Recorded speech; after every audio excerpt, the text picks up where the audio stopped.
everyone.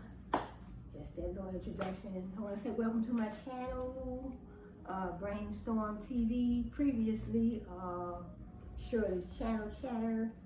So on my channel, Brainstorm TV, most of my content will be about business, all business related, international business, global, international, marketing, advertising, promoting, trademarking, the importance of getting the trademark for your business products, those type of things, marketing, what is marketing, the importance of marketing, branding, what is branding, the importance of branding, branding your business. So just an example of branding. You want to build a strong, trustworthy, loyal brand like McDonald's, Walmart, Target, all those brands, those big name brands that have been around for a long time, and they have built a strong, trusting, reliable, I guess I would say valuable at the same time. Because we always think of those brands as being valuable to us. That's why we keep going back. So, I want to start out with marketing. So, I want to start out with marketing. Just a little bit of information on marketing. I also have my laptop here as well. So, marketing gives information to consumers. It allows them to share. It allows the company to share their products and services with a niche audience. So in other words, marketing gives information to consumers. So in other words, marketing is basically, it's not basically at all, but it's a whole lot. When it comes to marketing, it's a whole lot. In other words, you're producing products, or you could be outsourcing products. You're outsourcing products from another company, and you just can't have those products sitting on a shelf. In other words, you have a warehouse, you have your business, you have your products, you have a warehouse. You can't just have your products sitting on shelves. Marketing, when it comes to marketing is the thing. I guess it's the tool. Marketing is the tool, the strategy within your business that gets those products out there, so the customers can see them. So if you have a warehouse, or you have a small storefront, large storefront, you have a home business, whatever type of business you have, but you have your products and your services. Say for instance, you're running a nail salon, you're selling jeans, or whatever your business products are. You must have a strategy for marketing. How are you going to get those products and services out to the customer? How are you going to make your customers aware of, what you're selling, or what service you are going to be rendering? So that is part of marketing's job. So just like this dress that I have on, pants that I have on, all these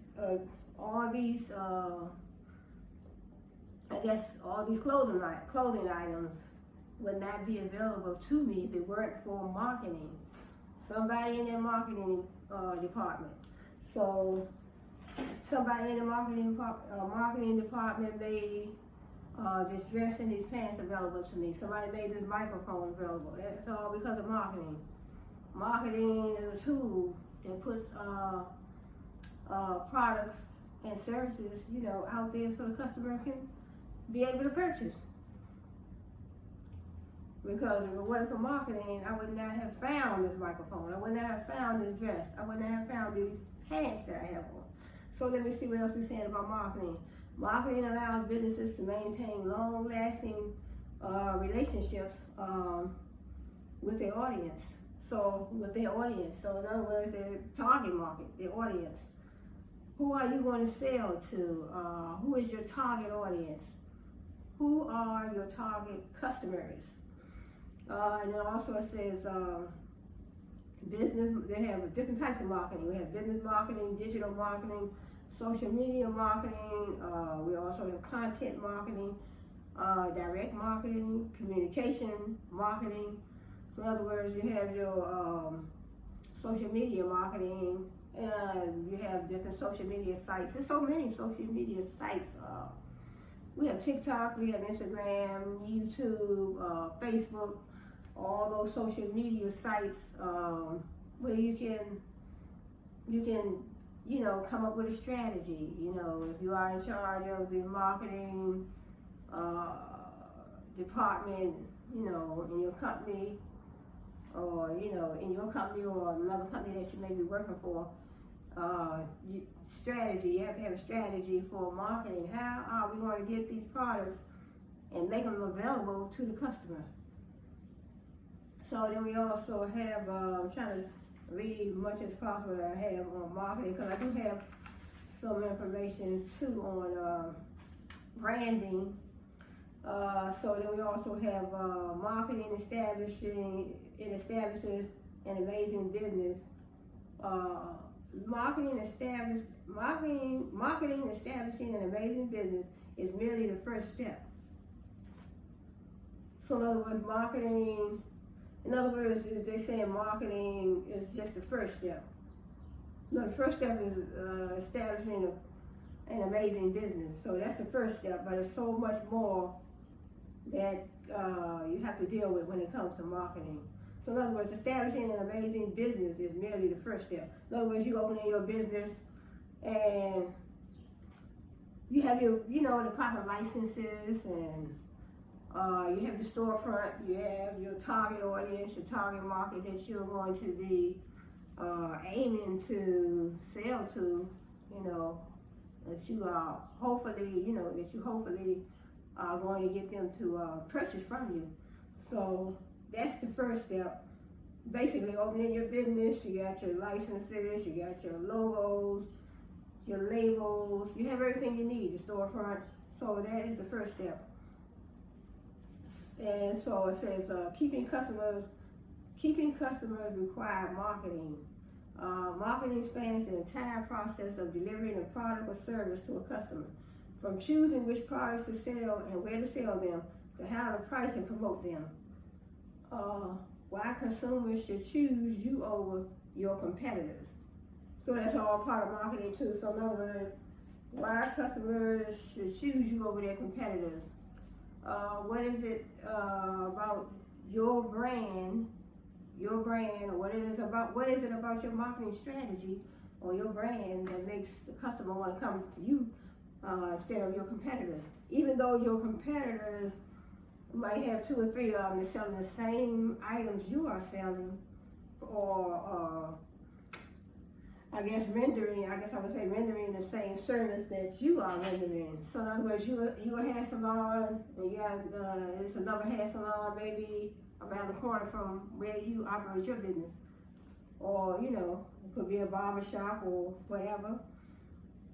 So in other words, let me go back to what I just read. Keeping customers require marketing. Marketing spans the entire process of delivering a product or service to a customer, from choosing which products to sell and where to sell them, to how to price and promote them. So in other words, keeping customers require marketing. In other words, you have products that you're promoting for your business, or a company that you're working for, and you have, say for instance, you have some jeans that, you have a line of stretch jeans that you are selling, that you are offering from your business, but you have another company, they're offering the same line of stretch jeans that you are offering. So your marketing, you might want to have something unique. You might want to have a unique way of marketing, a unique way of putting your jeans, your stretch jeans out there so the customer can see them. How can you be unique about your marketing strategy? You have a marketing strategy. Marketing is a tool that you are going to use, or you're going to put forward to make your products and services available to the customer. So in other words, where you going to market it, what channels, what marketing channels you are going to use, pricing and all that comes under marketing.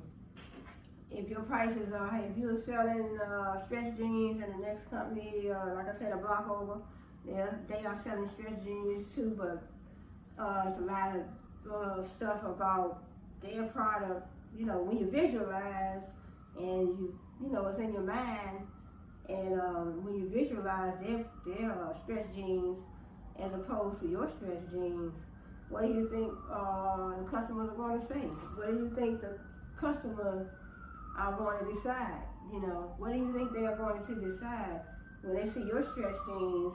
How you present yours in your, say for instance you have a storefront, and they have a storefront too. Matter of fact, they have one maybe around the corner. So you might have a mannequin, you might have some mannequins, you might have the jeans on the mannequins in the window, and you might have your setup different. So just an example, and you might have your, definitely you should have your setup a little different than the next company or your competitor. So you will want to be unique so that the customer will want to come to you and want to keep coming back to you. So that's the idea. So that's why I said keeping customers require marketing. Well, if you don't have a good marketing strategy, you're not gonna keep no customers. They're not gonna come back. They're gonna be like, oh no, I don't like nothing about that company. I don't like nothing. I don't like the way the jeans look.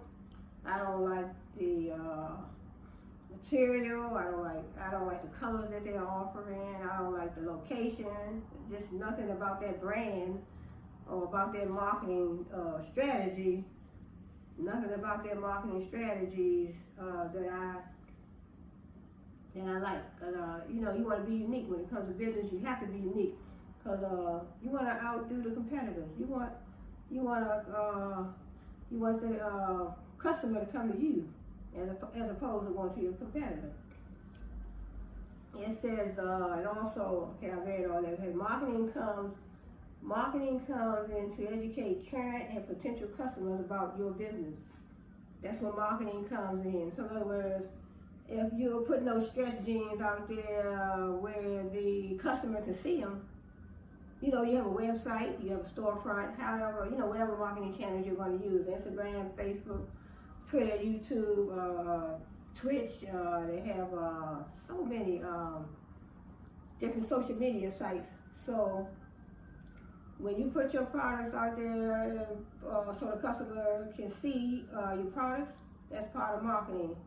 So your customer can learn. He or she will learn about your products.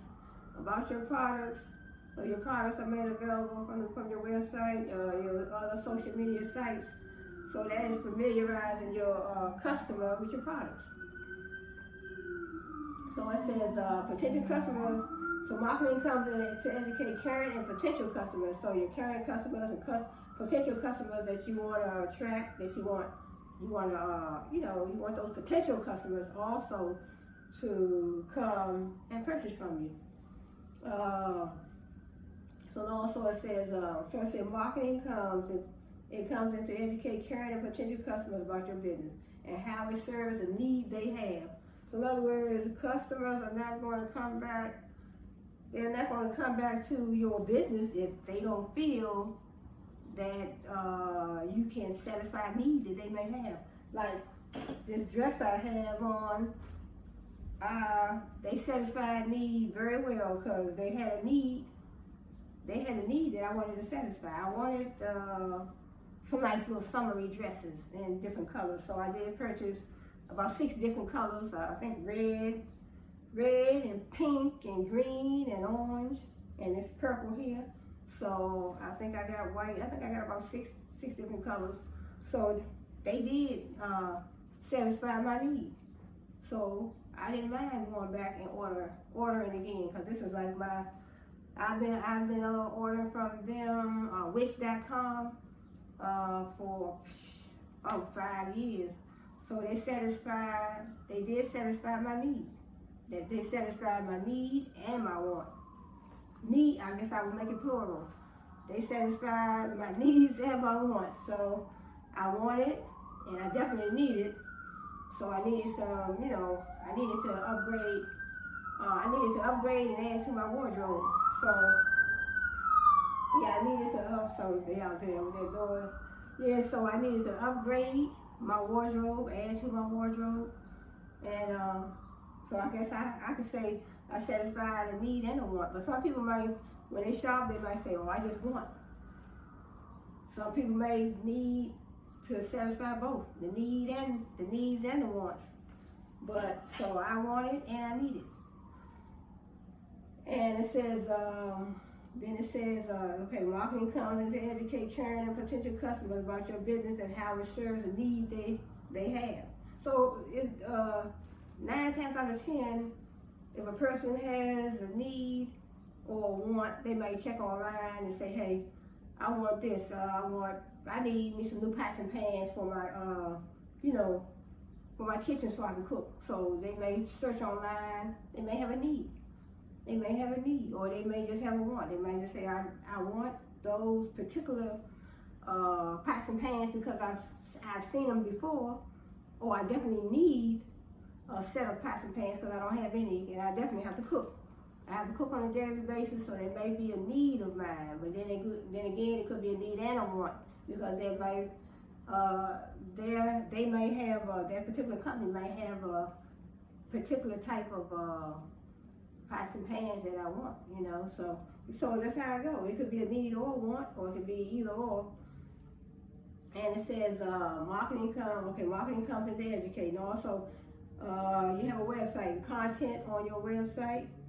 the content on your website, in other words, all your products on your website, it communicates your business's mission, product demonstration, videos you post, photos you display that show exactly what your products look like. Elements like these let prospective customers know who you are and what makes you unique. In other words, your website. So your products on your website, it lets the customers become familiar with your product line, your brand, and everything. So and it lets them see how unique. It lets the customer see how unique your company is, So I said marketing keeps your business in people's minds after the transaction is over. So marketing puts everything before us, so make the products available for us to purchase.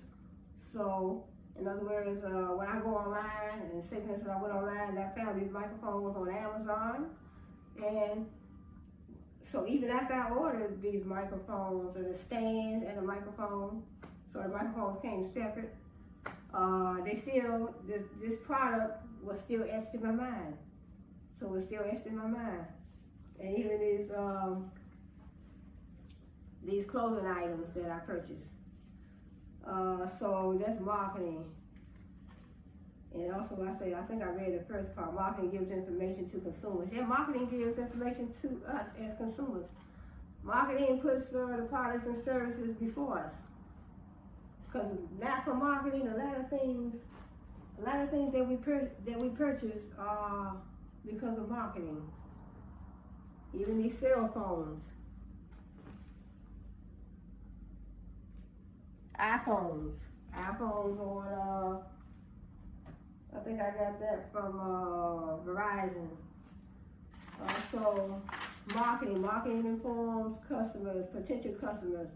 Marketing gives us brand awareness. Marketing engages the customers. Marketing engages to the customers. So in other words, if you have a product, you have some products, you have a warehouse, but if you have your products just sitting on the shelf, there will be no way that those products will be able to reach the customer. So you have to put forth a strategy, a marketing strategy. So marketing engages the customer. Customer wants to learn about their product. What does the product want to do for me? what are the benefits of this product? If I purchase this product, what is the benefit? What is the benefit of this product? Is it going to help me? You know, is this a product that I need, or is it both? Is this a product that I want and I need? Marketing builds reputation. So marketing builds a reputation. So like I said, if you have products, you have services. In other words, you can have, like I said, you can have a hair salon, a barbershop, whatever service you are rendering or you are offering in your business. You know, you go to the beauty salon, you want a perm. You're taking your kids your sons to the barbershop, and they need some haircuts. So you are still building your business. If you want a business side or you want a customer side, you want a business side, you're building a reputation. You're building a strong brand. You're building a good reputation with your customer. With your customers, make it plural. Marketing, sales, putting all your products out. Like I wasn't producing it. Well, I was making them one time. Had more products for men, women, and children. I was making them at one time, but then I started outsourcing with a company, and then so I did set up a website. I did set up a website, so that was part of my marketing strategy, my website. And I did advertise on TikTok and YouTube, TikTok, Instagram, and so marketing and sales. Without the marketing department or whomever is responsible for marketing, you know, the marketing strategy for the company, then they would help, you know, that would help to, you know, increase sales for the company. Marketing grows businesses. Marketing grows businesses. And then I think, is that all for marketing?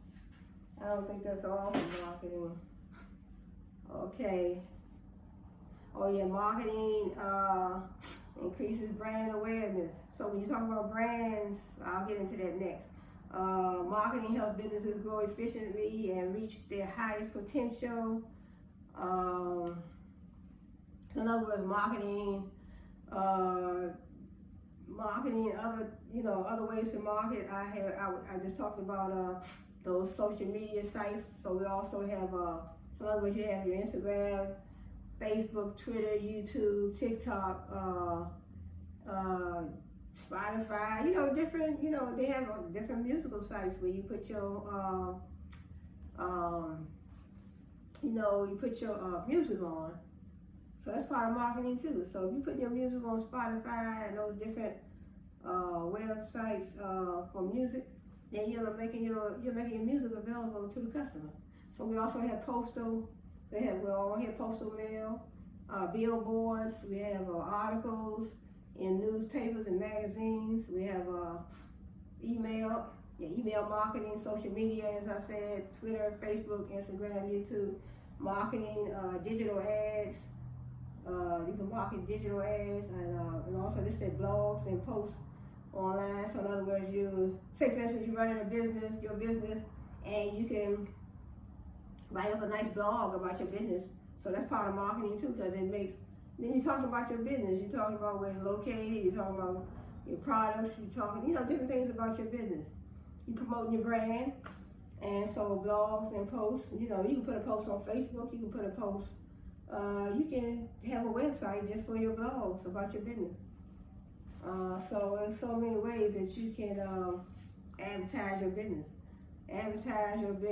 Market your business, because you want to market your business. You want to make the public aware of your company, where it's located, what products you're selling. You want to educate your customers on your products, what benefit your products going to have for your customers. Nobody's going to purchase anything from nobody's company if it's not going to benefit them. Like when you go out to you want to purchase a car, you go to the car dealer, you go to the car dealership, you're thinking about the car that you want.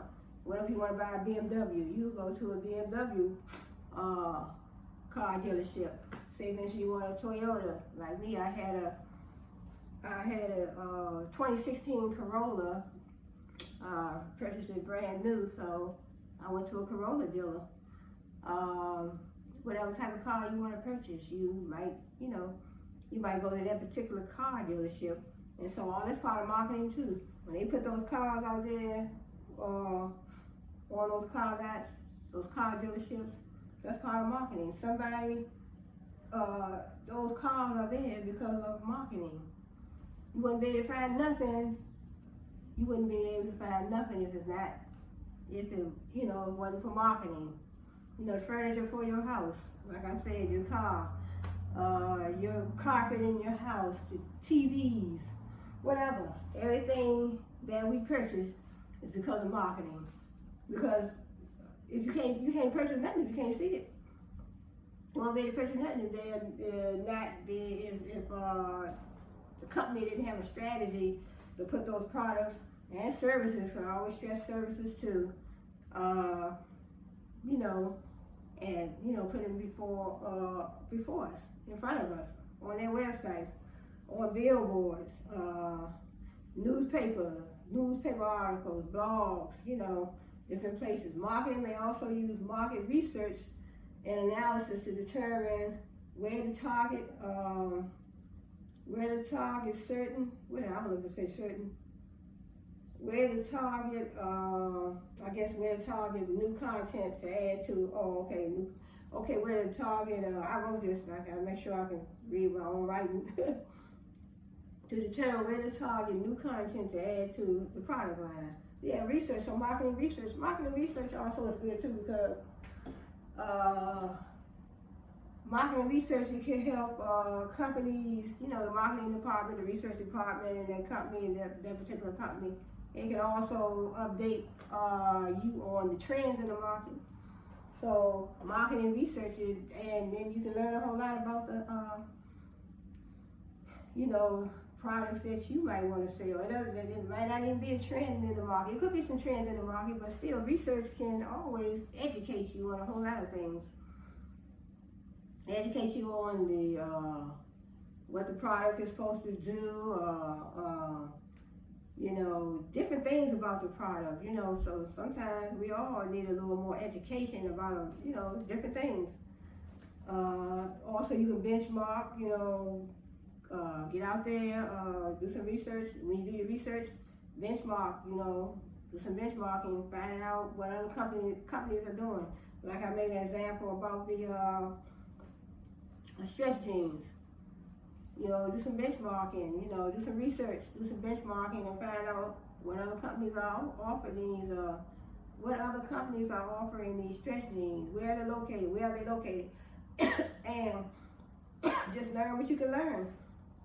So researching, benchmarking is very important when you're dealing with business. See, benchmarking to see what other companies are doing. And also down here it said marketing is a process, and to marketing is a process. So marketing is a process. I said it was a tool, but the same thing. In other words, marketing is a process that you have. They say that marketing is a process that you have to go through. So I think that's it for marketing. So just to sum up marketing. Well, I think I have a few more items over here for marketing. But just to sum up marketing, so marketing, in other words, basically to me, marketing mainly is making those products and services available to the customer. Whatever way you want to, put them out there for the customer. You have, like I said, billboards, you have email marketing, text message marketing, social media marketing. Back in the day, they used to have door-to-door marketing, Avon sales, and encyclopedia sales. They would come to your door. Avon would come knocking on your door. But now this is internet age, social media age, and everything is online. Everything is digital. Everything is online, computerized. We have laptops. We have tablets. We have desktop computers. I would love to have I guess I wouldn't want it in my house, but a mainframe or a supercomputer. So, but those are, more business related computers. So you don't need nothing that big in your house, a supercomputer or a mainframe computer. So marketing, in other words, you have a brand, you're building your brand, you're trying to build a strong, reliable, trustworthy, loyal, mind-boggling brand, I guess I would say. You want your brand, you want your products and your services to stick in the mind of your customers. So that is, so like I said, marketing, when you do that, you want it to, but first of all, you have to build the brand. You build a brand, then you step out into marketing. But building a brand, so if you have a brand, say for instance, we have so many nice brands that, have been on the market, I guess I would say, for years. We have McDonald's. Well, over here in the United States, we have McDonald's, we have Wendy's, Church's Chicken, we have Popeyes. Those are fast food. Those are fast food, I guess I would say, brands. Those are fast food brands. Then you have Walmart, Kmart, Target. So those are your retail brands. So those are your retail brands. So they have built strong, trustworthy, reliable. They all have built trustworthy, strong, reliable brands. So in other words, you have a brand, say for instance, I had a brand, but I backed up off my brand a little bit called Shirley Beauty. So I was marketing handwork products for men, women, and children. And so I was trying to build my brand, but I said to myself, I just want to take a step back because, in other words, when it comes to trying to build a brand, you definitely need a team. You definitely need a team to help push your brand, to help, I guess I would say, build your brand. To help build your brand. So building a brand, you're dealing with your brand identity, placing your brand so others can see. So we have brand awareness, recognizable. You want to make your brand recognizable. An organization is based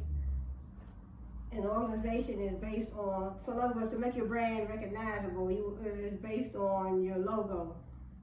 Not only your logo, but you have your logo, your style, your reputation. In other words, your logo. So, when you think about Walmart, you think about Kmart, Target over here in the United States. So I don't know who's watching this video, so I always say, over here in the United States, we have a Walmart, Kmart, and Target. So those brands, they have been around for a long time, and they have built a strong reputation, trustworthy. They have built a strong, trustworthy brand. They built a reputable brand, and then we all, a lot of us over here, we keep going back. We go back because we know that is a brand. Walmart, Kmart, Target, those are brands we know we can trust. So. And then when you look at their trademark, it's something that's simple. And it's simple and it's, they stand behind their name. They stand behind their brand. They stand behind their trademark, trade name. So we have McDonald's. We have the large M, McDonald's. And then you have Wendy's with the large W, Wendy's. And then, like I said, you have Walmart. So Walmart, when you see that symbol, that name, that sign, Walmart, that's Walmart. So that is a distinguishable mark. So you're not going to get that brand, you're not going to get their brand mark, trademark.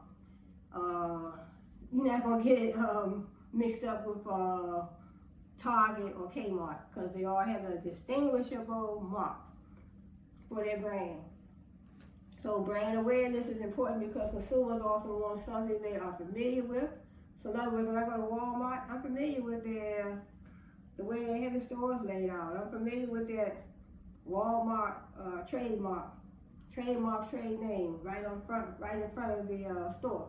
So I'm familiar with that. And when I go to Target, I'm familiar with that. I think it's orange. But it looks like a circle and it's Target. So just a little simple trademark, trade name. So Target. So I'm familiar with that. I'm familiar with that's their brand identity, their trademark, their trade name. So we have Target, we have Walmart, we have Kmart. A consumer who is used to, and this is another example, if a consumer is used to a specific toothpaste brand, for example, he may purchase that brand over one that he is unfamiliar with. In other words, toothpaste brand, in other words, that's a good example too, because you have Colgate, and I can't even think of the other brands right now, but I know you have Colgate. Oh, you have Crest. You have Crest and you have Colgate. But when you look at the trade name that's on the front of the toothpaste, you already know that's their distinguishing mark, trademark, trade name. Colgate, you have Crest, and so distinguishes one brand from the next brand.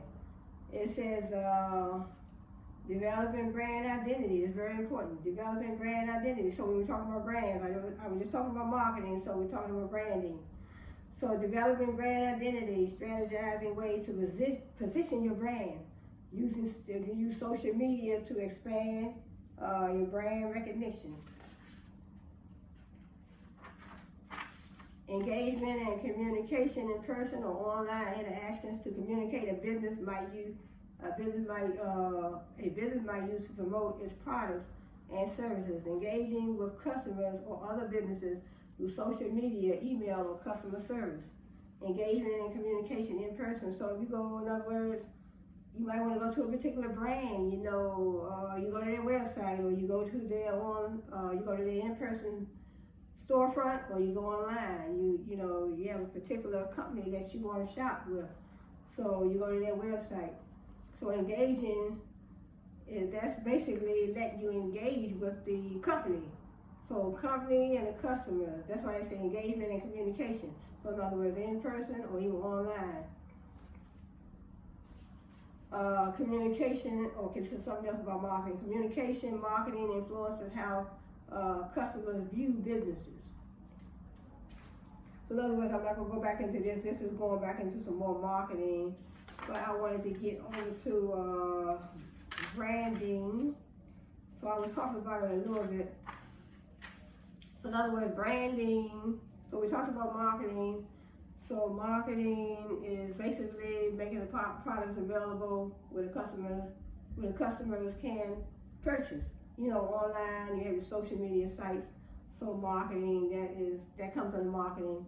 Branding, when you're dealing with a brand, you're building a brand, you're talking about also your logo, your label, your uniqueness. You want to build a trustworthy brand. In other words, you have a brand. In other words, you have, like I said, McDonald's. You have McDonald's, Wendy's, Church's Chicken, Popeyes. They all have their distinguishable brand mark, their logo. So you have a sign, you have a symbol, you have some letters, you have some words. So whatever they have to make up their logo, it would definitely be a distinguishable. They make it into a distinguishable mark from the next company. Well, you can distinguish. So in other words, you go to McDonald's, you can see that their symbol, their logo, their symbol, their sign, their lettering, their words are going to be different from the next brand.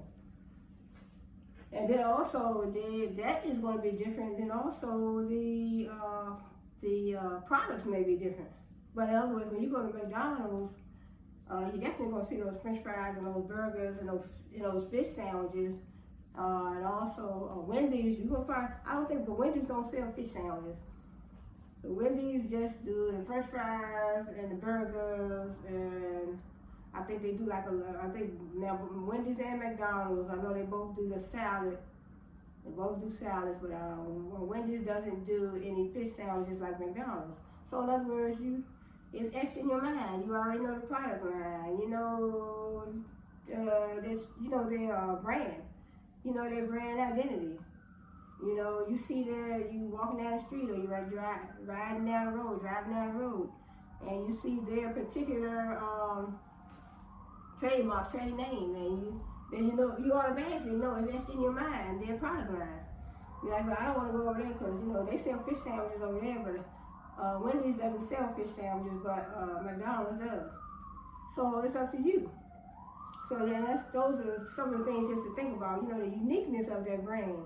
When you look at the logo, the label, trademark, trade name, then it says companies must invest in branding to stay relevant. The brand, your brand identity, it distinguishes your brand from your competitors. Then it has a lot to do with your values, your story, your brand promise, and other assets that show your uniqueness. Also, you want to make your brand more memorable, trustworthy, strong, quality products. Like I was saying, like McDonald's, they sell the fish sandwiches and French fries, and they sell tea and the different drinks that Wendy's sell. But Wendy's doesn't sell any fish sandwiches, to my knowledge. So Wendy's doesn't sell any fish sandwiches. So you're making your brand more memorable. So when you go to McDonald's, they have definitely made their brand more memorable over the years. It's already etched in your mind because you already know the product line. When you think about McDonald's, you can already visualize in your mind the brand name, their trademark, brand name, McDonald's, the trademark. When you look at that M, McDonald's. And then you already know the product line. Because 9 times out of 10, we all have been to McDonald's numerous times. We know the quality of their food. We know what they sell. We know it's already etched in our mind. Okay, companies need to make their brand more memorable, trustworthy, strong, offer quality products, and recognizable branding products. And so, like I was saying, Walmart. When you look at the Walmart trademark, Target trademark, trade name, it's already etched in our mind. Products are, recognizable. Because now, if you have somebody that never, been to those,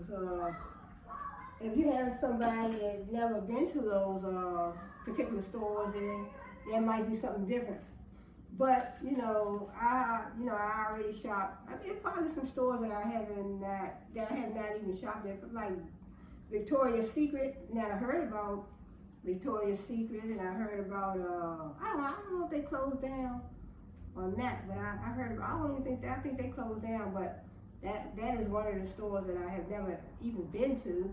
So that would not be etched in my mind. So like I said, if it was a store or a brand that you have never purchased from, then it will not be etched in your mind. You might not even know what the logo look like, the label look like. Also, you want to build when it comes to brands, you want to build customer loyalty. You want to build customer loyalty. In other words, you want to definitely have a great customer service. You want to offer customer satisfaction to keep the customer coming back. I know one time I went to this, I was in this Subway sandwich shop. It wasn't Subway. We have a Subway sandwich shop over here too.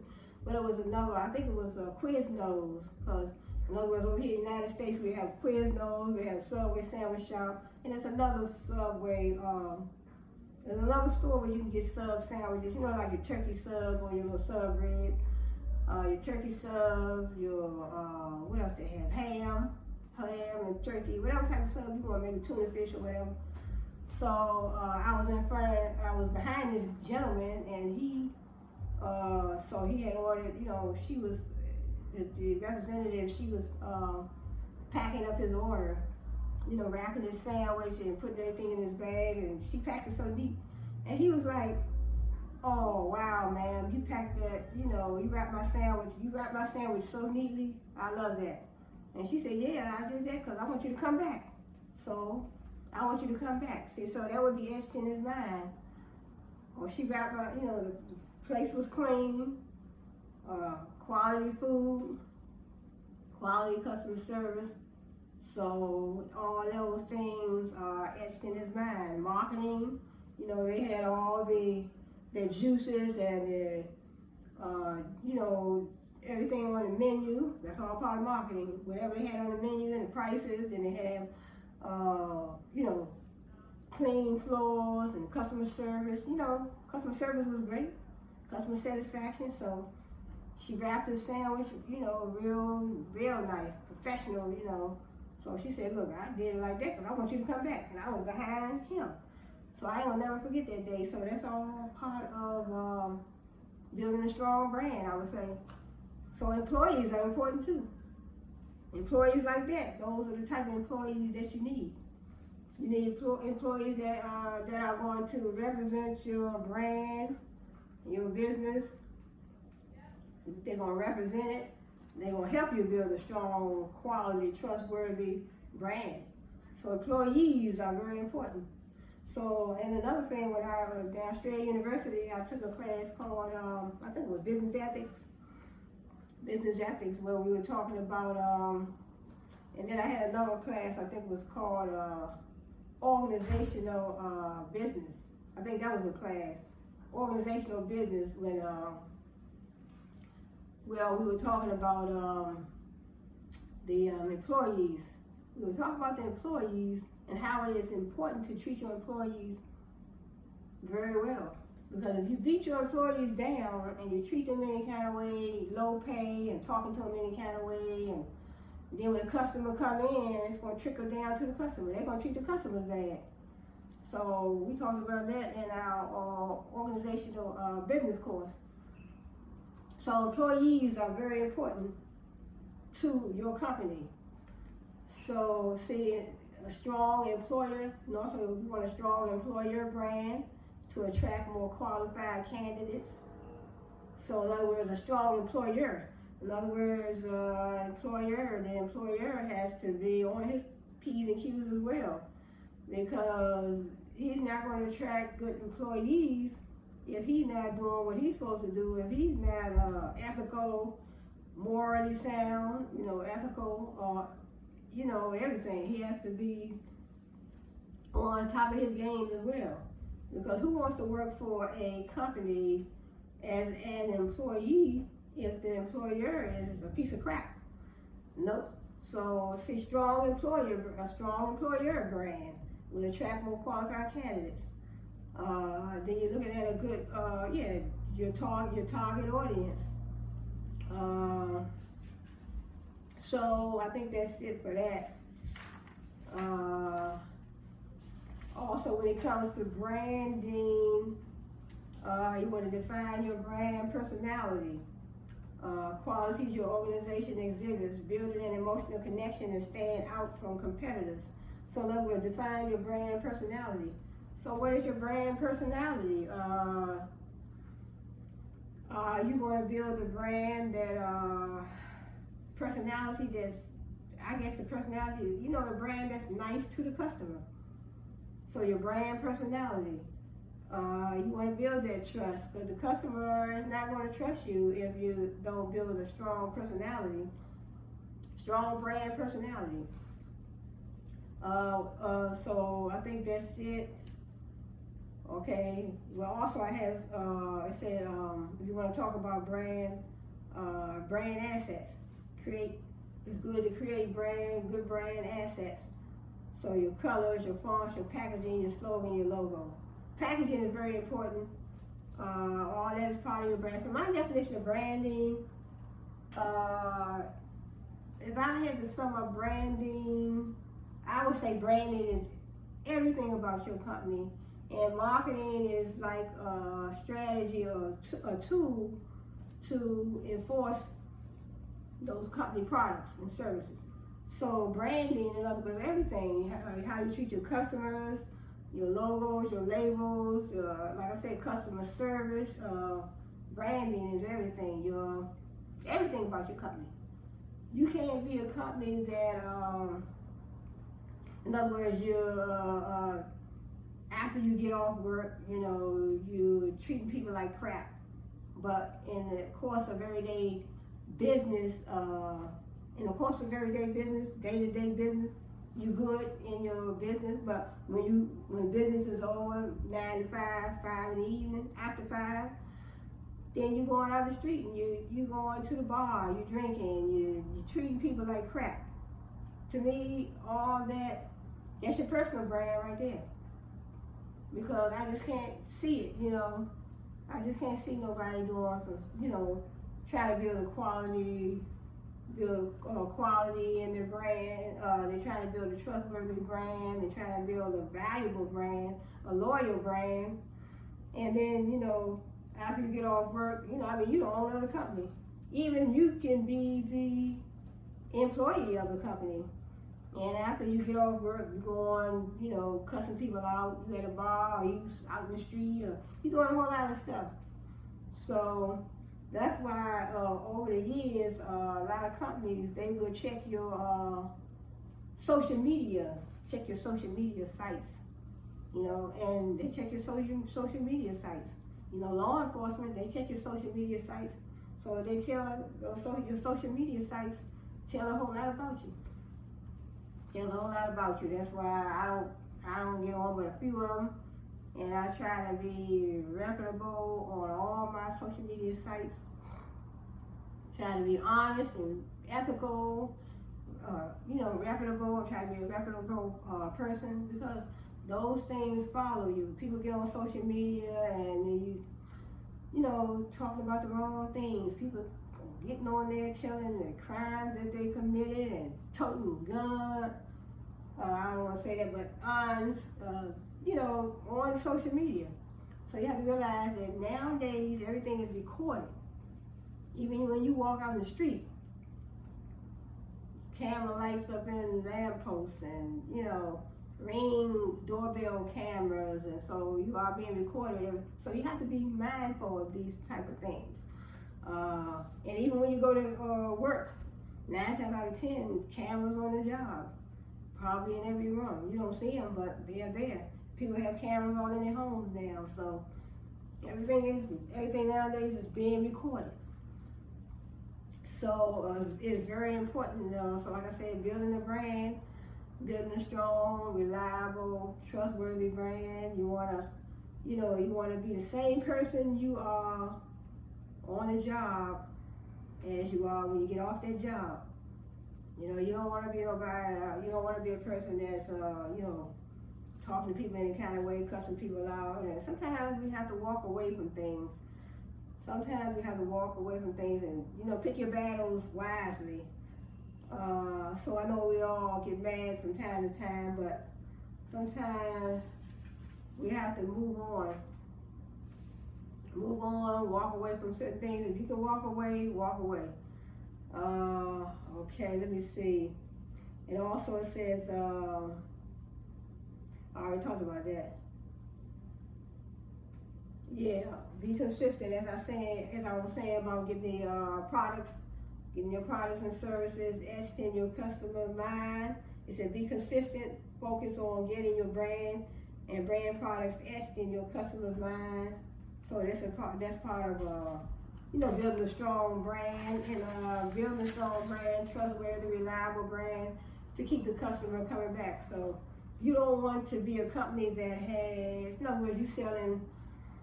But you do allow for returns and stuff like that. So, but you don't want to be a company that advertise on your website, these particular jeans or this, like I said, these pots and pans, and it's some type of something wrong with them, and then the customer having a hard time trying to return.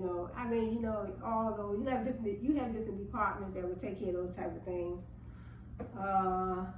Also branding influences purchasing decisions, creates an identity for your business. I mentioned that.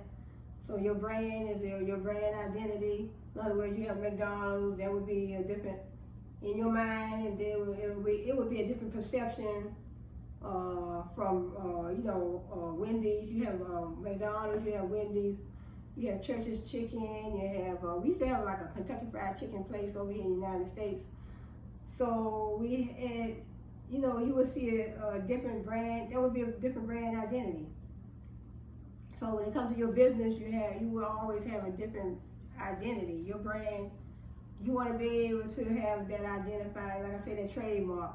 Your identifying trademark different from the next company. Trademark, trade name. McDonald's has a big M.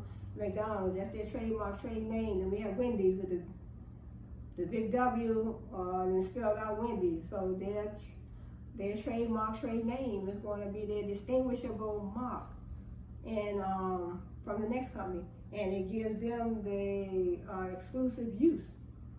They can use that brand, that name. So in other words, you can't go and open a McDonald's and without getting permission.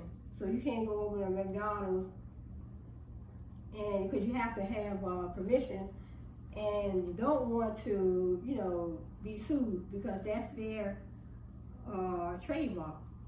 They purchased their trademark, McDonald's. So, and then you have Wendy's. It says, and then also, let me see what it says down here. It says, branding makes your business memorable. Okay, I think I talked about that. Brand identity. I talked about the brand identity. So in other words, you have Walmart, Kmart, different, brands. So and then different states and different countries, they may have different they have different stores. There's probably stores over there we don't even have. So but they would have a different brand identity. Brand identity and story of a company makes it stand out from competitors that sell similar products or services. Brands are an effective way for companies to communicate their vision. So that is that one. So then let's go into a little bit of trademarking, just a few little things. Trademarking, so you go to the USPTO office, so it's good to trademark. So it's good to trademark your products, your business name, your products. So that way, if another company tries to use your your business name. They try to use your business name.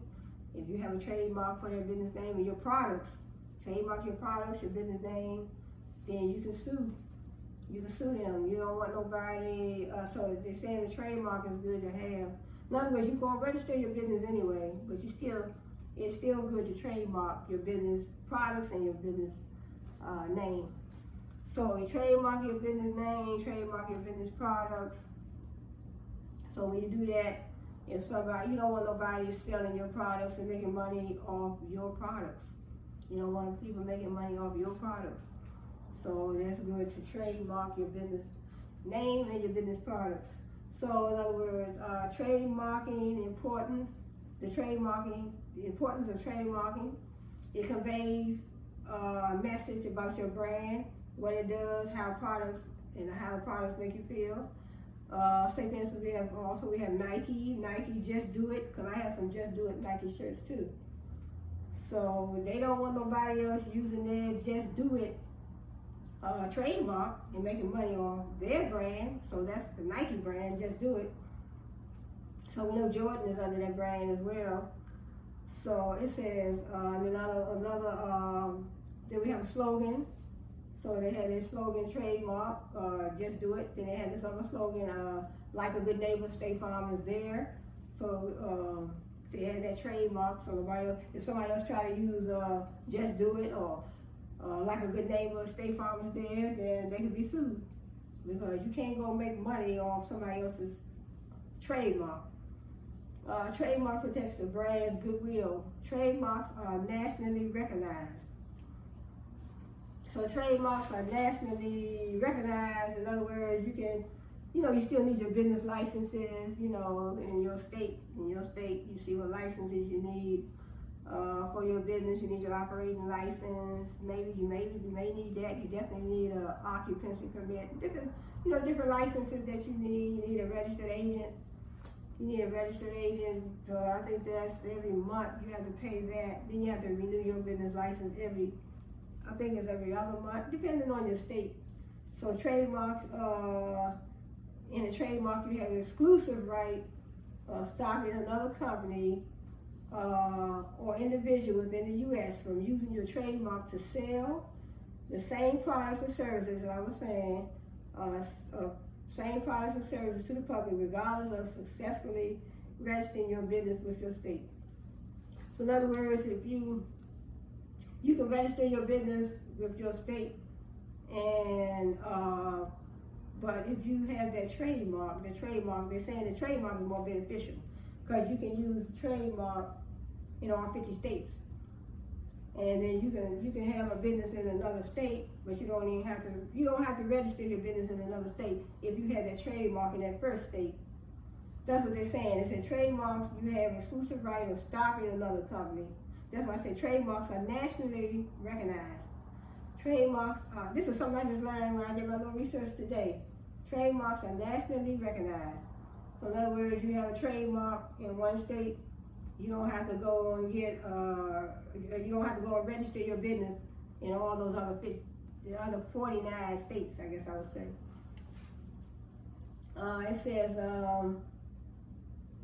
It says, yeah, trademarks when a trademark you have exclusive right of stopping another company. So if I have a trademark for, say for instance, if I have a trademark for my hair growth products, then I have the exclusive right to use those hair growth products. No one else can come under my brand, under my name, under my product, use my products and try to make money off if I have my trademark. So it says, trademarks you have exclusive right of stopping another company or individual within the U.S. from using your trademark to sell the same products and services to the public, regardless of successfully registering your business with your state. Trademarks give you an advantage in court, better adjudicated in federal court. So in other words, trademarks give you that advantage in court. In other words, you have that trademark, and if you have to go to court, they're saying that it's good to have that, good to have that trademark because you have something down on paper. You have your trademark registered for your products and your business name, and then it gives you an advantage in court in case you have to go to court. So in other words, if you don't have the trademark, but you just have your business registered, but you don't have a trademark for your business and your products, and somebody else making money off your products or your business name, and you don't have it legally registered in the federal court, then you don't have a leg to stand on when you go to court. Somebody else making money off your trade, you won't even have a trademark, but they're making money off your products and your services, your business name. So that's what they're saying, And it says, it protects against unauthorized users. A federally registered trademark enjoys protection throughout all 50 states. Entrepreneurs can freely expand their business in other states without formally registering their business within that specific state. So in other words, get that trademark in the federal courts. Get that trademark. They said a federally registered trademark enjoys protection throughout all 50 states. In other words, you get that trademark, get that federal trademark in that state, and then in all 50 states, you don't have to worry about registering your business. So you cover it in all 50 states. So that's good to know. So according to my research, so in other words, talk a little bit more about brands. So I talked about branding when we're talking about symbols, signs, logos. That's when we're talking about brand. So we're talking about brand. Your brand is your organization's most important asset. We have Coca-Cola, Walmart, Target, McDonald's, Popeyes, so they all have their distinguishable trademark, so that way you will be able to distinguish their brand from the next brand. Coca-Cola recognizable logo brand is red and white lettering. So that's why I say sign, symbol. So it's a red and white lettering, vibrant artwork, distinctive font, have captured buyers' attention for over a century. So Coca-Cola, you know, and they have different sodas too. We have Coca-Cola, we have Sprite. They all have their distinguishable brand mark, brand name, their logo right on front of their, you know, like a can of soda, a big bottle of Coca-Cola. So they all, you know, they have their distinguishable logo, trademark, brand, their brand. You can distinguish their brand from the next brand. Because when you look at the Sprite soda, and then you look at the Coca-Cola soda, their labels, the labels and the logos are different. Distinguishable mark. So I think that is okay. Now that's not it. Okay, we have okay, this is the last page. Okay, we have the benefits of branding. So we talked about. I don't want to knock that over. We talked about marketing, the strategy, the tool. Marketing is a strategy. You know, it's a tool that companies use to make the products available to the customer. So that was marketing, and we talked about branding. Benefits of branding: influencing purchasing decisions, creates an identity for your business. Okay, we talked about that. Helps customers remember your business.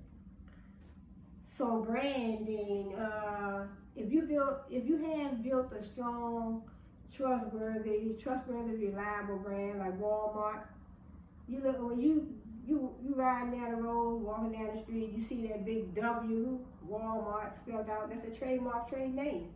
That's their brand identity. So it helps customers remember the business. You're going to remember Walmart from Target. You're going to remember Walmart from McDonald's, all the fast food chains. And boosts advertising and marketing. Builds employee support. So that's branding. Branding creates a reputable, highly regarded workplace. Strong branding brings in strong employees. Like I said previously, you have to have a good employer base also to bring in strong employees. You want employees that are going to represent the brand. You want employees that's going to respect the brand, represent the brand, respect the customer. You want employees, and then you want employers also. You want to work for an employer that also respects the employees and the customers. So it goes, works hand in hand. And so benefits of the brand. Branding is teamwork. Branding is teamwork. So this is the last one, how to create a brand. Determine your target audience. Establish your mission statement. Define your values, features, and benefits. Create your visual assets. Find your brand voice. And market your brand. So in other words, how to create a brand. Determine your target audience. In other words, your target market. Who are you going to sell to? When you, in other words, say for instance, I purchased some items from Kylie Baby. So her target audience would be babies. Kylie Baby. I bought her some items for Christmas for my grandson. He's about 6 months old now. So, how to create a brand. In other words, determine the target audience. So Kylie Baby, her target audience was babies. So in other words, if I'm talking about McDonald's, I don't think any babies are going to walk in McDonald's and try to purchase anything, but McDonald's, so the target audience would be probably everybody that can, I say probably, I don't know, I would say probably like, probably 15 and up maybe, McDonald's, 15 years old all the way up to whoever. Then it says, establish your mission statement. What is your mission? What is your mission statement? So when you're creating your brand, what is your mission statement?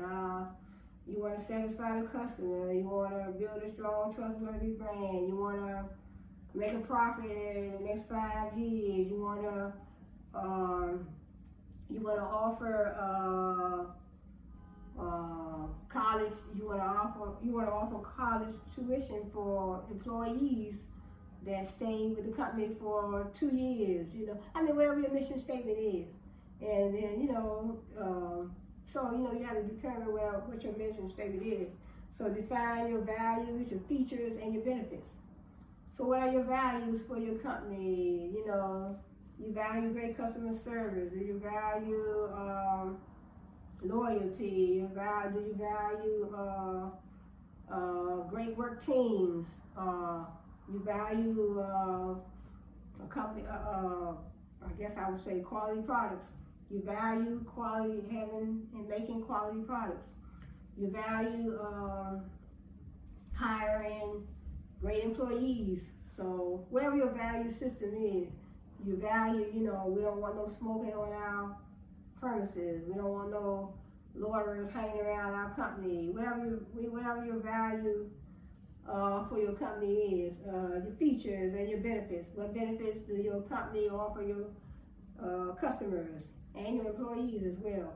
What benefits? Like I said, benefits could be if you work for us for 2 years and with no problem, 2 years, and we're going to pay your a year college tuition. We're going to pay your college tuition. Or you might say, well, we're going to give you a full ride, but you have to stay with us 3 years. Stay with us 3 years, we'll give you a full ride to college. We'll pay your college tuition for full ride. I guess that's 4 years. I don't know if the full ride will be 2 years. I assume it'll be 4 years. Find your brand voice. How to create a brand. So find your voice and market your brand. Find your voice. In other words, find your voice. Find your voice. That means probably whatever you want to say. What do you want the customer and employees and the customers to interpret? Find your voice. How do you want them to perceive you? So that's part of branding too. How you want your customer to perceive you and your brand? You want them to perceive you as a trustworthy, valuable, a company that offers quality products, quality customer service, clean stores, clean premises, whatever your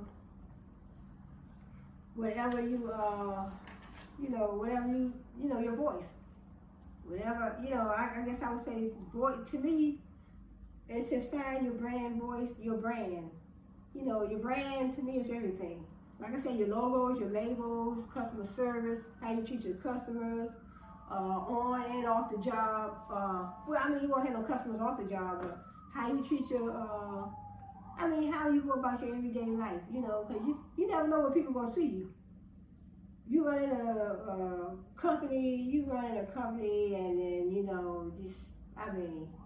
it doesn't have to be multi-million dollar company, but it could be a company that you're running, and then, you never know where you're going to be seen at. You somewhere acting like a fool, but, and then in the daytime, you running business, but then you over here acting like a fool, treating people like anything, and, that's not going to be, even if you're an employer, you can be called out, like they say, you can be canceled. So you can, employees, you want to hire reputable employees. Then the employer, he has to be, employers, they have to be, they have to be on their game too, I guess I would say, and because they're not going to be able to attract any decent employees if they are not on their game. So employers have to be on top of their game as well. So, like I said, marketing, advertising, promoting, branding, trademarking. So, and just to talk a little bit more about marketing. In other words, like I said, marketing.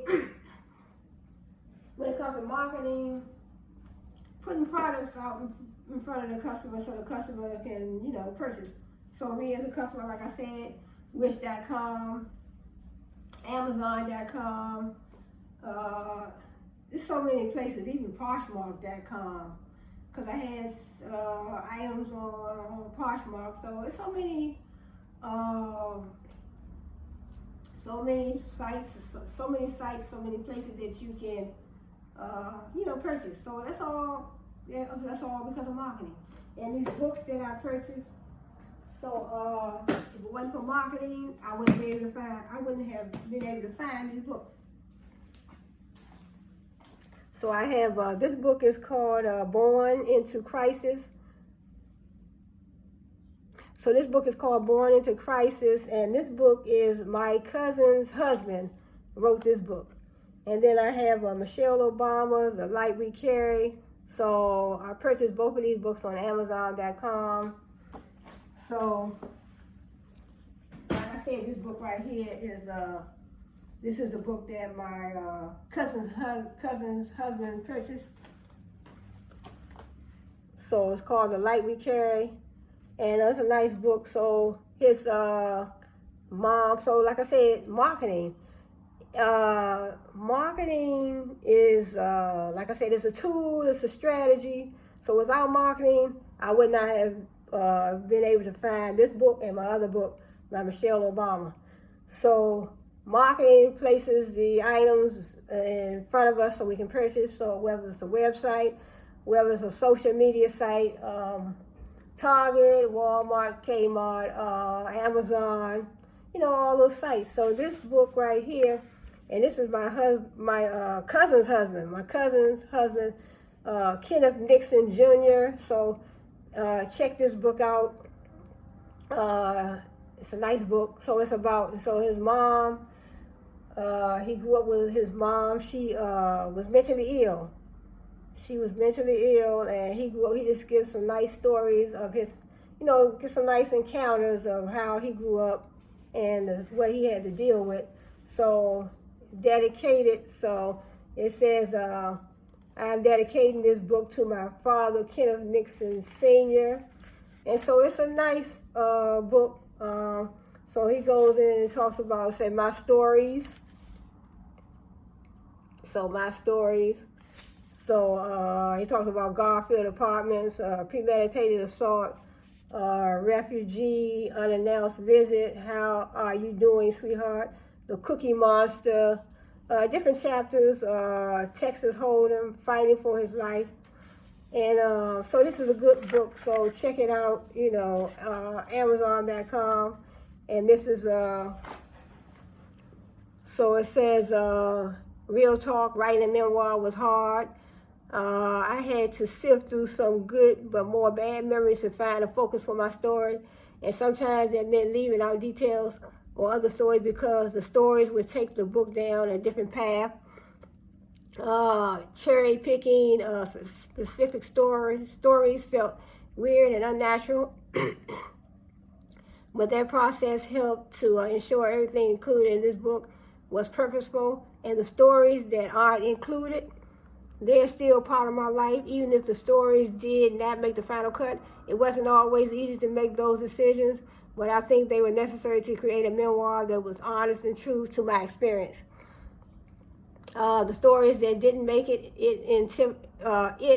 typically fall into this category. Stories that get to the core of what I experienced, but that I'm not emotionally ready to tackle or see reflected on paper in a way that could trigger a feeling of being too open and a fear of hurting others.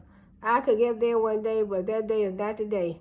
Born into Crisis is about breaking cycles of trauma and crisis, not delivering judgment. My simple request to my readers is to take a trauma-informed approach. A trauma-informed approach to reading this would look like a reader being okay with not having all the answers, not always knowing what happened next, and respecting choices regarding what to include.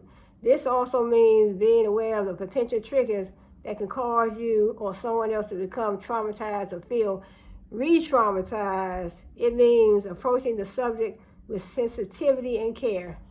So that's just the preface. Then they had the introduction.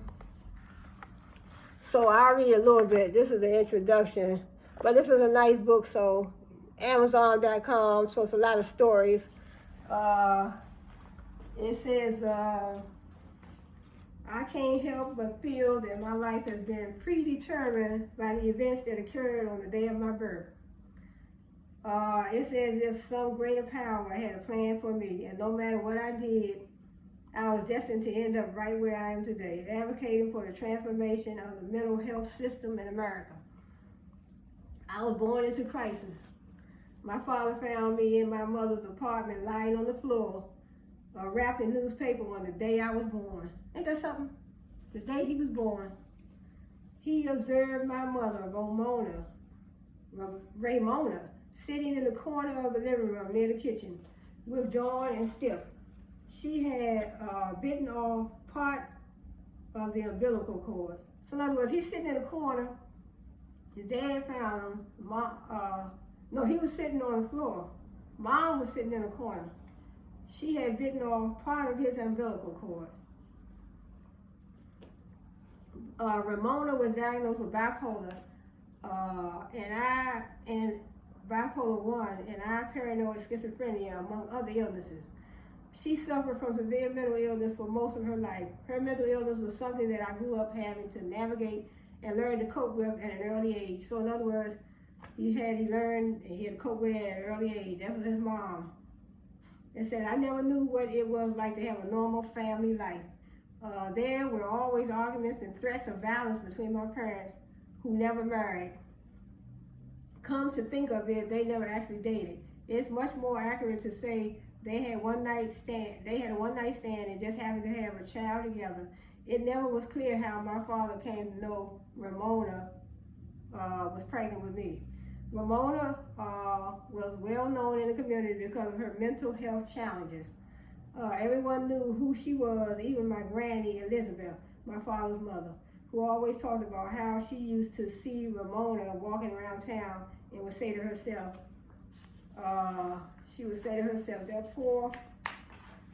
that poor woman, she is not right in the head. They both lived in the same apartment building for a period of time. I've been told that my granny Elizabeth, in some ways, would look out for Ramona from time to time to ensure that she got something to eat or took a shower. I know Ramona and my father met at a house party in the Green Valley community of South Arlington, Virginia.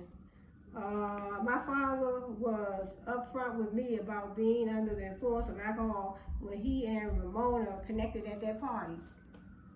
He was having a good time. She was seemingly having a good time, and one thing led to another. What was anticipated was an inebriated moment at a house party that would produce a child.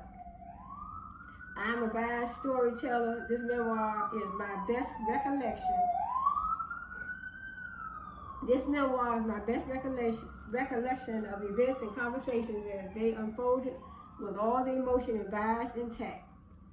I have intentionally changed the names of some of my siblings to protect their privacy. While this book is about mental health and trauma, it should not be used as a substitute for seeking treatment and advice from a practicing clinician or professional credentialed in the mental health field. And it says, this is my world as I saw it, through the eyes of someone born to a mother with severe mental illness. During my childhood, I did find refuge in my grandmother, Elizabeth. My father also was a pillar of strength for me, always doing his best to provide stability amid chaos as I grew older. I became increasingly curious about my mother's condition. I started to see her as more than just someone who caused me pain. I saw her as a human being with feelings and struggles of her own. Just imagine, she had him and sat him on the floor, and the father found him, and the mom she did what she did with the umbilical cord. My mother has spent her whole life trapped in a cycle of local jails, emergency room visits, and state psychiatric institutions. So like I said, without marketing, I would not have found this book. So Amazon.com is called Born into Crisis. It's a memoir. So he's just giving all the stories about how he grew up. He grew up under a mom that had mental illness, and he had a dad and a grandmama that helped him out. So this is a book he wrote himself. So he wrote this book himself, and this was my cousin's husband. So it says, the lack of a robust continuum of care without a community-based system left my mother in an ongoing crisis, and I was trapped in the middle. Even though my childhood was difficult, I wouldn't trade my journey for anything. It has made me strong and more resilient despite my mental health challenges, on top of having ADHD.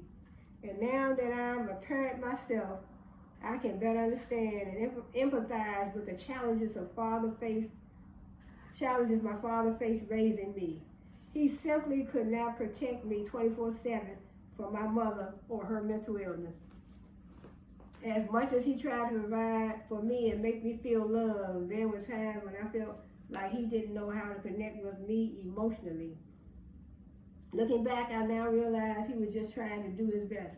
My father passed away in 2019 from cancer. It was a difficult time for my family and me, but I was grateful that he could spend his final days at home surrounded by loved ones. And I said, even though he's no longer with us physically, he will always be a part of me. So, and I know he is proud of the man I have become. So he's giving a lot of credit to his father about how he grew up. I think he's in his 30s now. For my cousin, she's about 35, I believe. They're probably about the same age. But this is his first book that he wrote. So he did a very good job. The English is very good, and it's a great book. I mean, he's been through a whole lot, and it's just very well written, and I like the cover. And then he also has a back cover. So, Born into Crisis, and Born into Crisis. So it's a good book. Check it out, Amazon.com. Born into Crisis is by Kenneth Nixon Jr. So, like I said, that's my cousin's husband. Her name is Amanda. So, but this is a nice book. I'm not gonna read a whole lot more, but and it says, it says mother. Mother has spent her whole life trapped in a cycle of local jails, emergency room visits, and state psychiatric institutions. So that's his mom. So, I mean, it's a good book to check out. So I purchased this book, and that's just the introduction. So introduction usually tells you what the whole book is going to be about. So he said he had lived in 4 distinct locations in 3 states by age 4. Imagine that. And he said, I was born in Arlington, Virginia, and almost immediately after my birth, I moved to Shelby, North Carolina, where I lived for 18 months with my grandmother, Elizabeth. The next move was to Baltimore. So he moved around a lot, because his mother was mentally ill. So, and then it says he says he was born in Arlington, Virginia, and almost immediately after his birth, moved to Shelby, North Carolina, where he lived for 8 months with his grandmother, Elizabeth. The next move was Baltimore, Maryland. With his father, stepmother, and step-siblings until his father and stepmother moved again, settling back into the same Green Valley community in Arlington. In addition to living in different places, I also experienced different caretaking arrangements. So, So, Born into Crisis, and then he goes into where he talks about different places that he lived, Garfield Apartments. So Garfield Apartments. So I mean, you can check out the book, but I was just want to make an example. But so I just purchased this on Amazon about a couple weeks ago. And so like I said, it's all because of marketing that books are made available to us. Microphones, clothes, marketing. So this is it comes from a particular brand, a particular company. And then, it's etched in my mind. I love the brand. I love the quality of the clothes. I love the time it took for my items to be delivered. So delivered to me. And so he talks about the next chapter is chapter 3, refuge. And then the book also gives you some some solutions, some ideas, some solutions to if you need help, phone numbers and different things. It said reach out to someone you trust if you are feeling suicidal, avoid alcohol and drugs. So they're giving you some ideas on some things that you could do. Challenge your thinking, remove any means of self-harm from your environment, create a safety plan. So he has that under, let me see what that is. It says we can save lives if we practice listening and observing the story that someone is sharing through signs. Yeah, so in other words, look at different signs of people that may be experiencing some trauma and they need help. And then unannounced visits, so I guess it's talking about when his mom used to come visit because he stayed with his father for a while. He says, until he hit the age of 9, only 3 types of encounters defined my interactions with my mother. First, there were random sightings to which I reacted by retreating, choosing to go home or find a location where she could not see me. So, I mean, you have to, you get it and you can read it, but this is good. This is a pretty good book right here. Very well written. So he was a good writer, so very well written. So Texas Hold'em, chapter 7. So I don't know what that is. I haven't even finished reading the book yet, but like I said, just want to make an example. Fighting for his life. In a city rife with drugs, violence, and poverty, my father, like many other boys in Baltimore, had to learn how to fight to survive at a young age, especially because his own father was absent and left him to fend for himself in East Baltimore. There was always someone looking to take what you had, whether your money or your life. Glad I didn't grow up in Baltimore. Wow, it was rough over there. It's still rough over there now. My father quickly learned that he had to be tough and scrappy if he wanted to live through childhood. He would often tell my stories about the fights he got into as a kid. He would never back down from a fight, no matter how big the other guy was. So I mean, this is fighting for his life. This is the father. In other words, the father grew up in Baltimore. He had been through some tough times, but he never gave up. The father was a living testament to the power of tenacity and resilience. He showed me that anything could be possible if you set your mind to it. I am immensely proud of the man he became and endlessly grateful for him and all he taught me. Let's rip off the Band-Aid. My father, okay, he's talking about the father. Okay, so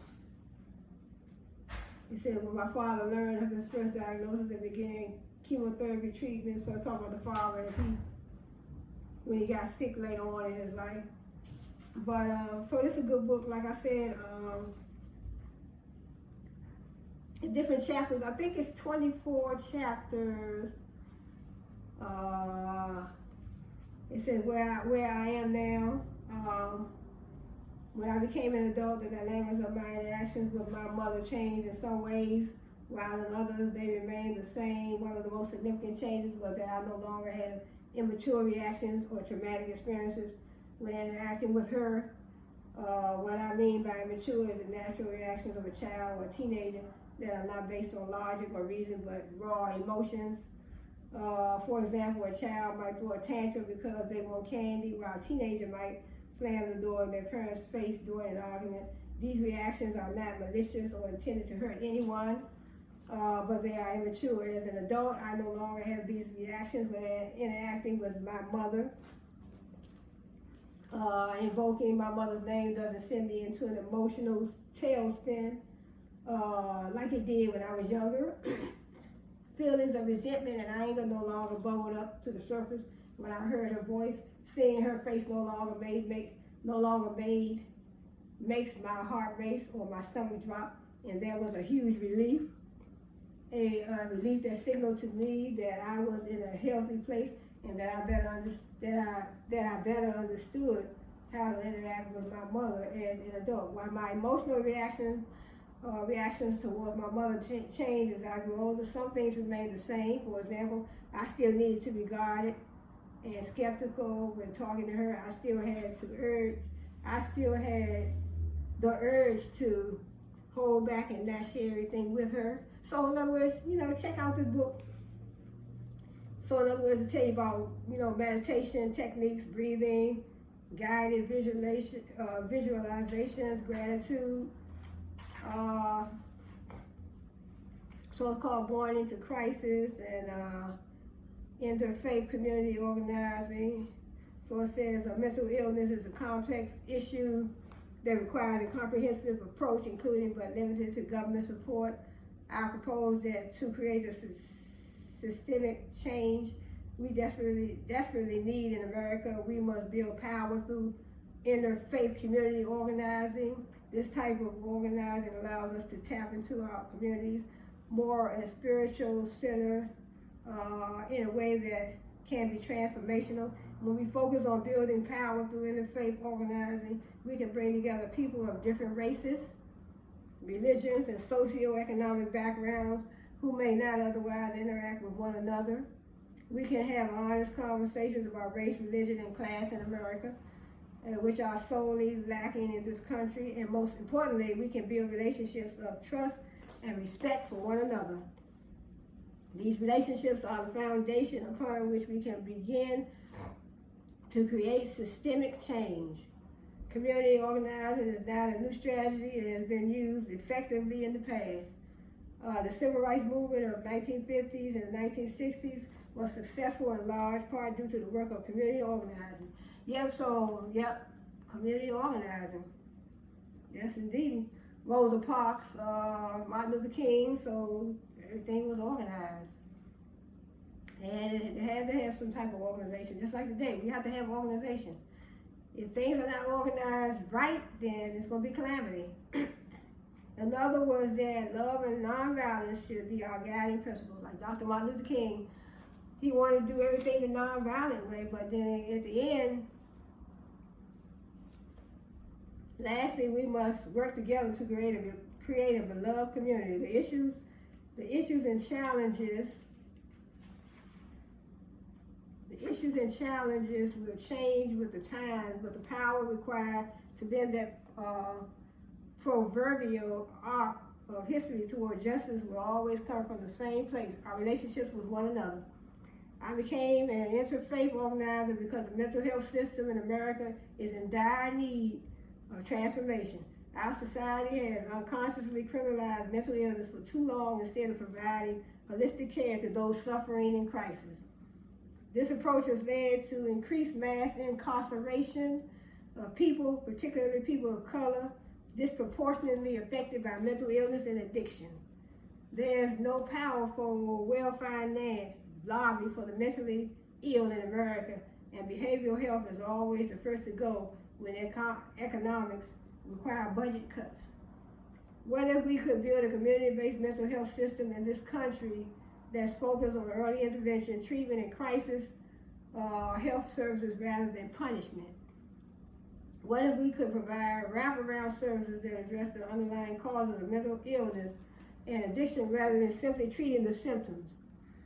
These are questions I have wrestled with all my life as a son with a mother who had a severe mental illness, as a father who had seen the school-to-prison pipeline claim the lives of too many black boys and girls, and as a community organizer who believes systemic change is possible. This is the work I am called to do. I am called to build power to transform America's mental health system beginning in the Commonwealth of Virginia. So that's something he's working on. I think that's his job, company that he works for. They're in the process of building a mental health facility. That's the company he works for, so it goes hand in hand with this book. See, it said, this is the work I am called to do. I'm called to build power to transform America's mental health system beginning in the Commonwealth of Virginia. We are fighting for a future in which all Americans can thrive. Why? Because it's the right thing to do. It's our moral imperative. If we want a humane treatment system for those suffering from mental illness and addiction, we first need to change how we think about power. Traditionally, we look at power as, I don't think I read the rest. So traditionally, we look at power as being given or taken away. What I have come to learn, however, is that power is something that you can create through two principles of power: organized people and organized money, also known as collective power. So this is his first book, and this is a nice memoir. To have a chance to build the type of world we want to live in, it would take all of us to come together and use our collective power. It would take every church, synagogue, mosque, and temple to work together to create the change we want to see. It would take us pooling our resources, time, and talents to create a force that cannot be ignored. I wasted too much time being engaged in organizations that never moved off the studies they commissioned or the task forces they formed. I put too much stock in getting politicians elected that only remembered us when they were running for office. That's true. Even when we had their ear, the implemented changes were so small and incremental that they never really removed the needle on the issue. So why or how do we expect things to change now? The answer is that they won't, not unless we take them. We make them, not unless we make them, sorry. When it comes to making change in our communities, it takes more than just good intentions. It takes organizing. Equally critical, it takes financial investments. This can all start by making local, state, and federal investments in the rapid expansion and implementation of the crisis now model to treat mental illness and addiction. The lack of comprehensive community-based system robbed my mother of an opportunity to live some semblance of normalcy. In other words, they didn't have the right treatment. They have never had, I guess he feels that they never had the right treatment over the years, so his mother was kind of slighted. She didn't get the treatment that she needed. If you feel called to action on the mental illness issue, you can take many concrete steps to get involved in advocacy work. Here is a roadmap to help you get started. Educate yourself and others about mental illness. Make sure you have a good understanding of mental illness and its causes. This will help you be an effective advocate for change. Get involved with mental health organizations. Many organizations are working to improve the lives of those affected by mental illness. Advocate for policy change. Support those who are affected by mental illness. And take care of yourself. Beware of your own cognitive bias. It said tips on increasing personal awareness of cognitive bias. Beware of your own biases. Be willing to question your own beliefs and assumptions. Be open to new information and perspectives. Seek out diverse perspectives. Challenge your thinking. Be mindful of the impact of cognitive bias on your decision making. Be aware of your emotions. Be aware how your emotions can impact your thinking. Practice mindfulness and self-awareness. Reflect on your decisions and why you made them. Seek out resources and information to learn more about cognitive bias.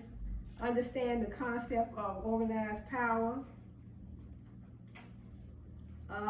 When done correctly in the faith community, organizing can be a potent tool for affecting systemic change. However, there are a few things to keep in mind to ensure that your organizing efforts are successful.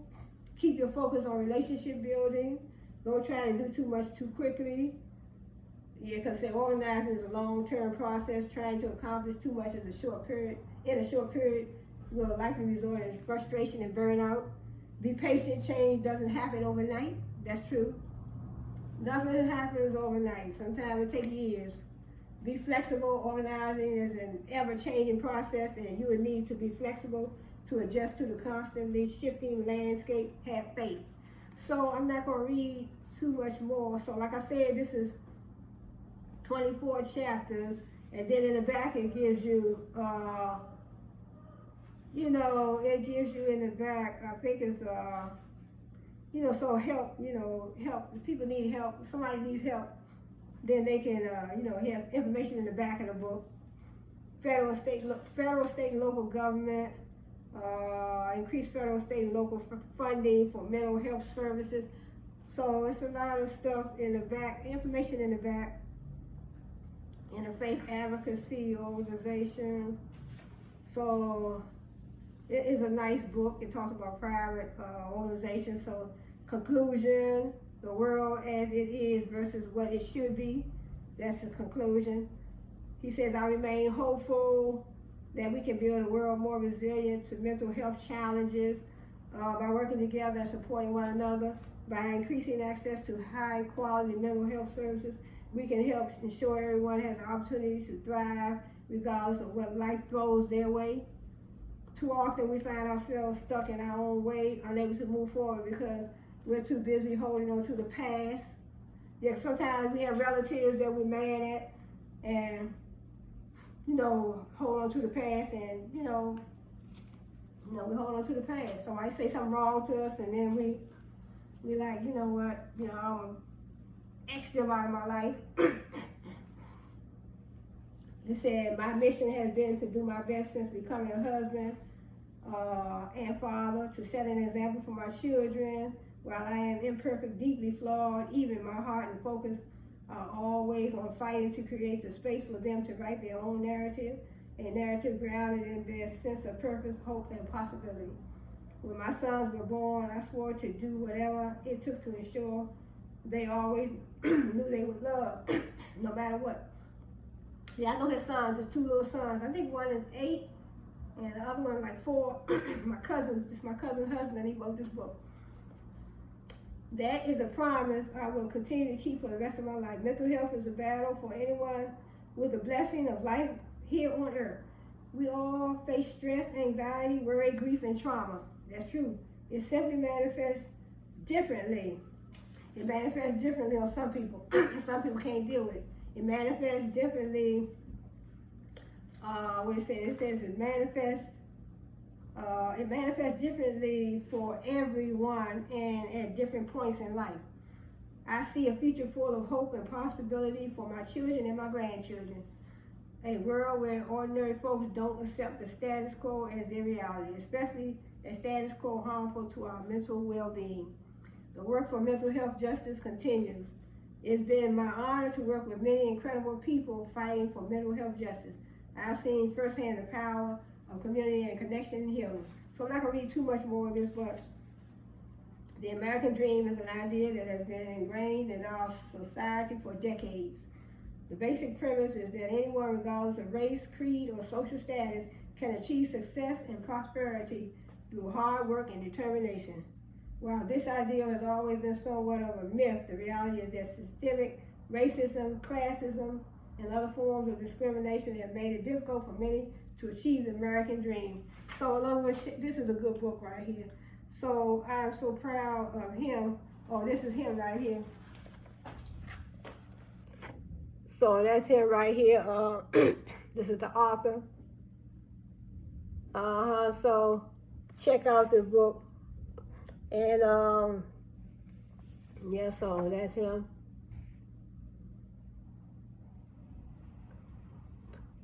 Yeah, so that is him, and check out the book. So like I say, Born into Crisis, and this is a memoir. Pick it up on Amazon.com.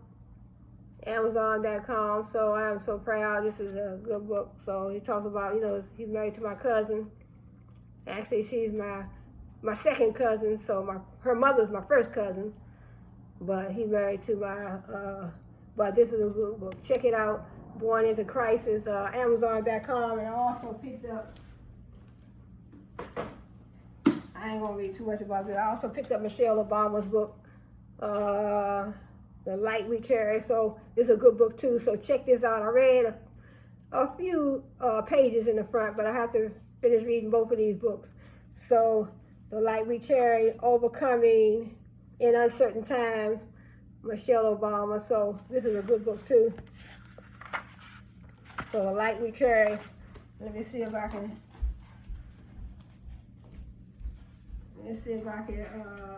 The Power of Small.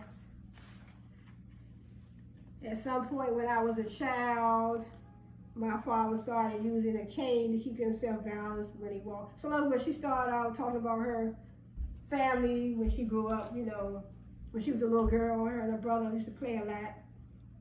And her father. So this is a picture of her. So this is a picture of her when she was younger. So it says, at some point when I was a child, my father started using a cane to keep himself balanced when he walked. I don't remember exactly when it showed up in our home on the south side of Chicago. I was maybe 4 or 5 years old. At the time, but suddenly it was there, slim and sturdy and made of a smooth, dark wood. She said the cane helped my dad get himself up the stairs to our apartment or down the city block. In the evenings, he would set it against the arm of his recliner and seemingly forget about it as he watched sports on TV or listened to jazz on the stereo, or pulled me into his lap to ask about my day at school. I was fascinated by the cane's curved handle, the black rubber tip at its end, the hollow clatter it made when it fell to the floor. Sometimes I tried to use it, imitating my father's motions as I hobbled around our living room, hoping to feel what it was like to walk in his shoes. So, I mean, you can check out this book too. This is a good book. Now, I didn't read too far, but I don't know how many chapters, but she's just going to her family life in the beginning. But I have another book that she wrote too called Becoming. She says, writing Becoming felt like an exhale. It marked the start of my next phase of life. Even as I had no idea how any of it would go, this was also the first project that was mine alone, not tied to Barack or his administration, or the lives of our kids, or some part of my previous career. I love this independence, but I also felt myself far out of my limb, far out on a new limb, vulnerable in ways I'd never been before. So you check out the book. This is her and Oprah. This is when she wrote the book Becoming. So when they're on the stage, see, she's on the stage with Oprah. I have that book too, Becoming, but this is a good book too. So check this out. It's called The Light We Carry, Michelle Obama. And then also, you know, a back cover. But I like this book. I like this cover, you know, so I want to get into both of these books and finish reading. And I also have the other book, Becoming, too. So it's talking about her, you know, growing up life. That's part one. This part one right here. I think that part was the introduction. This her right here, Michelle Obama.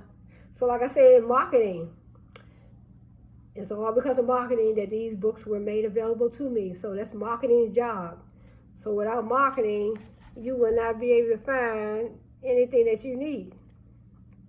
You know, it's a strategy. It's a tool that companies put forward to make sure we can see their products and services that they offer.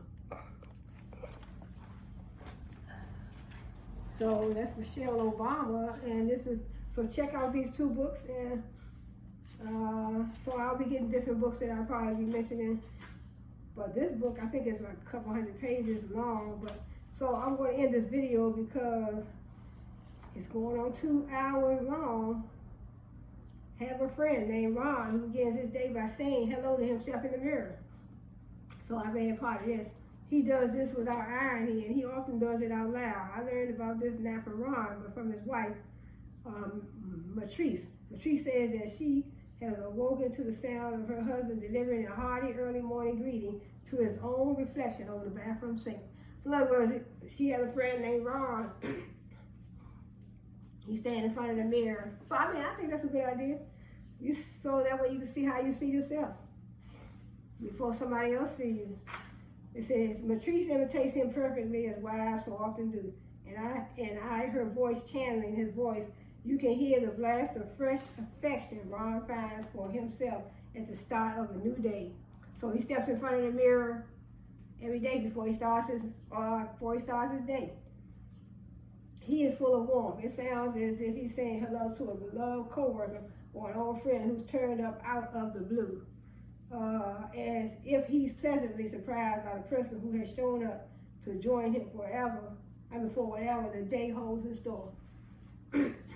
Imagine you get up in the morning, every day you stand in front of the mirror. Sometimes we can be happy with ourselves, and sometimes we might not be. But check out these two books. Like I said, this is Michelle Obama's Light We Carry. So Born into Crisis, so check it out. And Michelle Obama, Light We Carry. And I'm going to end on this note. I haven't talked so long, my voice, I gotta get me something hot to drink now. But so check out these two books, The Light We Carry. Like I said, that's the back. So see, Michelle Obama. So and she do have a lot of let me see. She does have a lot of there she go right there, look. Michelle Obama. I saw the kids falling all up on her.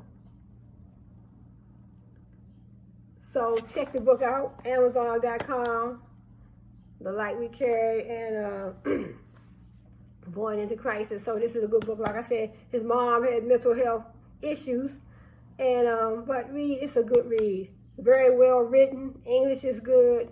Very well written, and this is a memoir. So I read some of it, so I want to end on this note.